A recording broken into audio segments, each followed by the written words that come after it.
윤지호 아버지 4시간 만에 1억 3천 들어와 윤지호 계좌 공개 거부.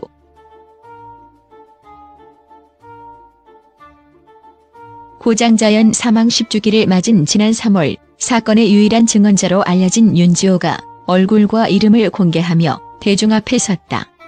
이에 사람들은 감춰진 진실을 찾을 수 있을 것이라 기대했다. 하지만 오래 가지 못했다. 자신의 모든 것을 내놓고 위험을 무릅쓰고 진술에 나선 것으로 알려진 윤지호가 자신의 사리 사욕을 위해 장자연을 이용했다는 의혹이 불거졌다. 윤지호는 이에 대한 구체적인 해명 없이 해외로 출국했고 이후 그는 지금까지 캐나다에 머물고 있다.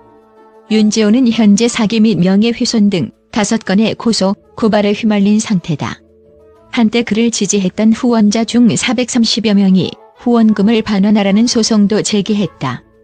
청와대 게시판에 후원 청원 글을 올렸던 후원자는 지금 생각하면 되게 죄송하다. 저 때문에 후원을 한 사람들한테 죄송하다고 사과했다.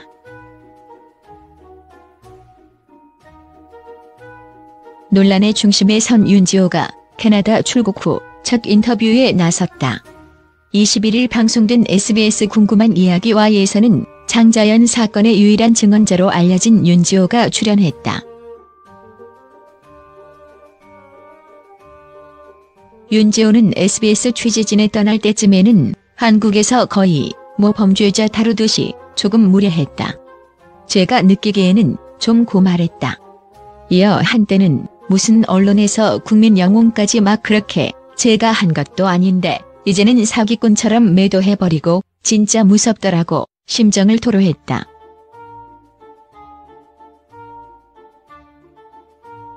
윤지호는 한국에서 머문 2달의 시간이 불안과 공포의 연속이었다고 주장했다.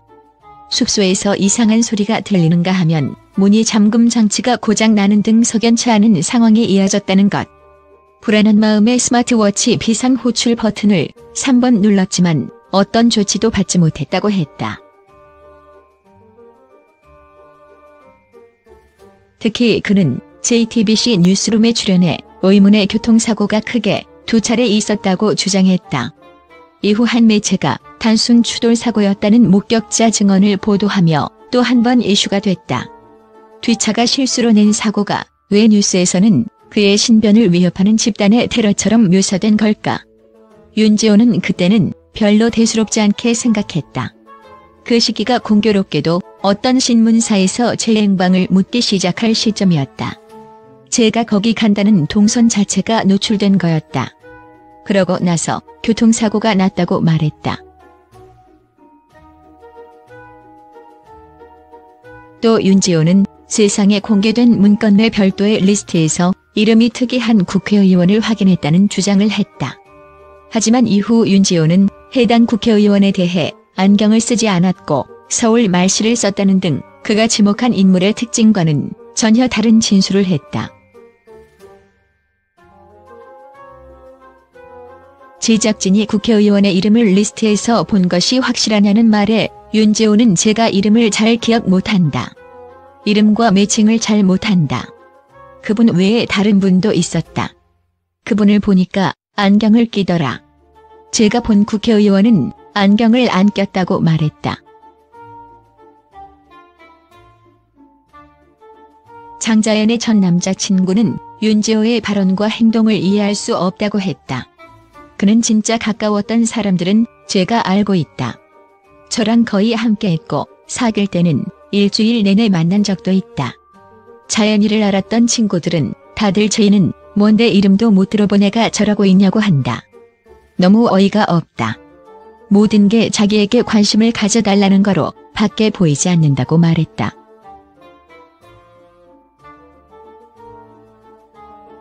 과거 장자연 윤지호를 담당했던 매니저 역시 2사람이 친하지 않았다고 말하며 왜 거짓말을 할까 싶었다.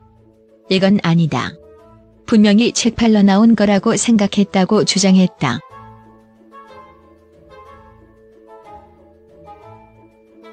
윤지호는 한 매체와 인터뷰에서 캐나다 국교 과정 4년을 1년 만에 조기 졸업하면서 부모님에게 연기자의 길을 승낙받았다고 언급한 바 있다.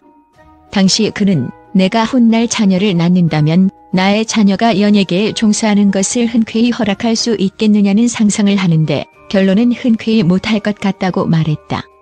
이날 방송에 따르면 윤지호 역시 자신의 학력 논란을 알고 있었고 제작진에게 졸업장을 보내줬다.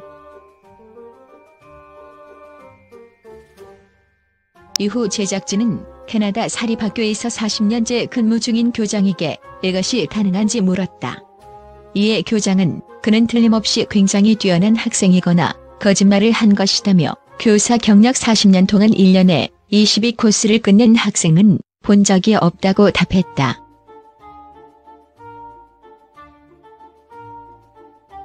이어 제작진은 토론토 교육청 담당자도 만났다. 그는 코미디쇼냐 사탕 나눠주듯 학점을 주는 이런 학교가 있는 것에 대한 큰 우려가 있다고 말했다. 그는 윤지호가 졸업한 학교에 대해 폐교된 학교다라고 확인했다. 그는 윤지호가 졸업한 그 해에 이 학교가 폐교됐다며 학점을 수여해주는 과정에서 정부의 기준에 따르지 않으면 이런 결과가 나온다고 설명했다. 제작진은 후원금에 대해서도 다뤘다. 이날 윤지호는 과거 장자연 관련 SNS 생방송 후 지상의 빛이라는 후원 계좌로 들어온 금액을 공개하며 하나도 쓰지 않았다고 말했다.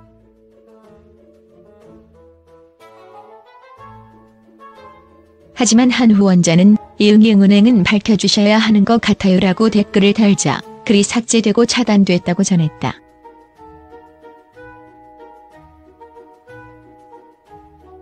윤지호는 후원금 공개 요구에 대해 누가 얼마 입금했고 이런 것은 공개하지 않아도 되며 기부금품법에 위반된 것이 없다.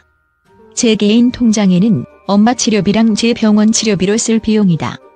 이를 공개하면 어느 병원에 가는지 다 공개해야 하는데 미쳤다고 내가 그래요? 라고 반박했다. 이에 제작진은 윤지호의 아버지가 한 친척과 통화한 내용을 공개했다. 윤지호 아버지는 1억 3천이 들어왔다. 1억 3천이 4시간 만에라고 다급하게 말했다. 이어 이거 법적으로 걸린다. 이걸 비영리 재단을 설치한다든가 시청에 가서 한다. 법적으로 걸리니까 빨리 가서 시청에 가서 접수해라.